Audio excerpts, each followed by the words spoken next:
In this video, I'm going to run through 5 of the key island settings you will need to adjust on every map to make sure it works from the start.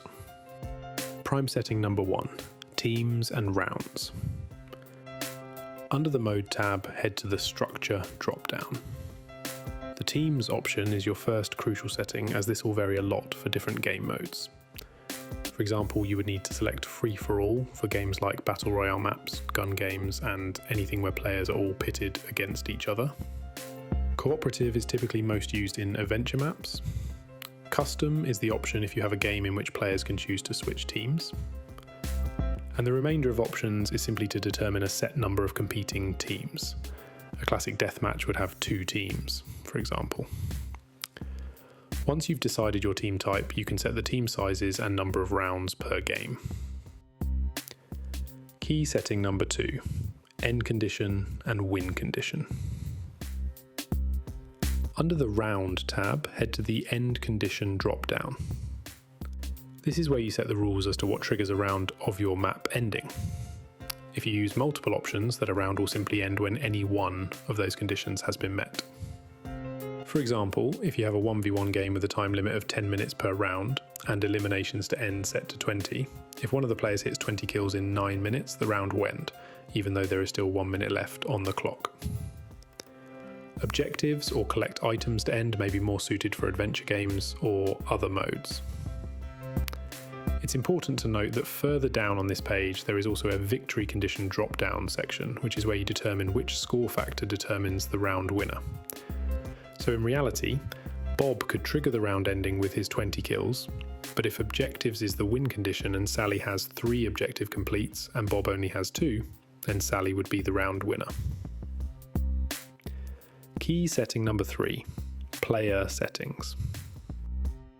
Under the Player tab, you can change settings that affect how players move, heal and take damage, as well as how they build, how much ammo they can carry, and if gravity and fall damage need any changes.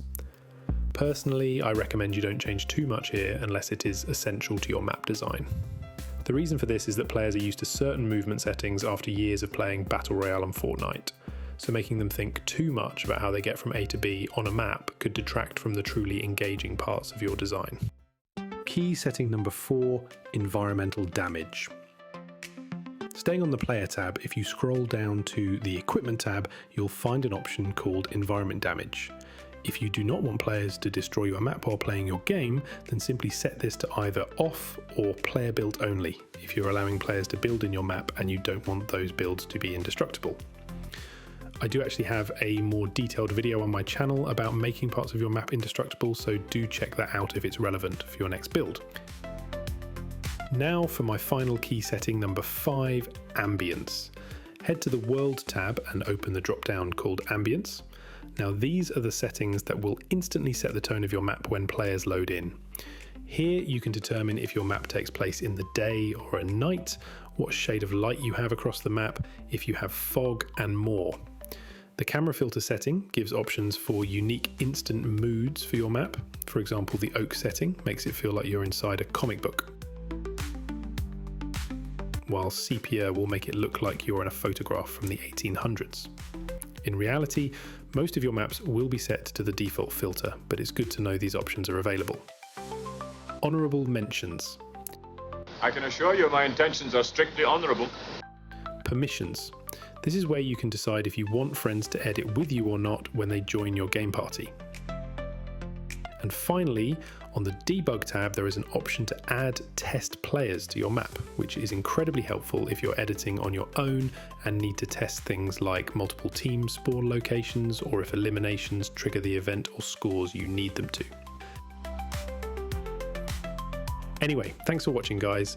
These videos do take time to plan and make, so if you found any of it useful, I would appreciate any subscribes, comments and likes on the video. And when you're next in the Fortnite shop, feel free to use code RAFEJAMMY if you want to help me out even more. Thanks again, and happy building.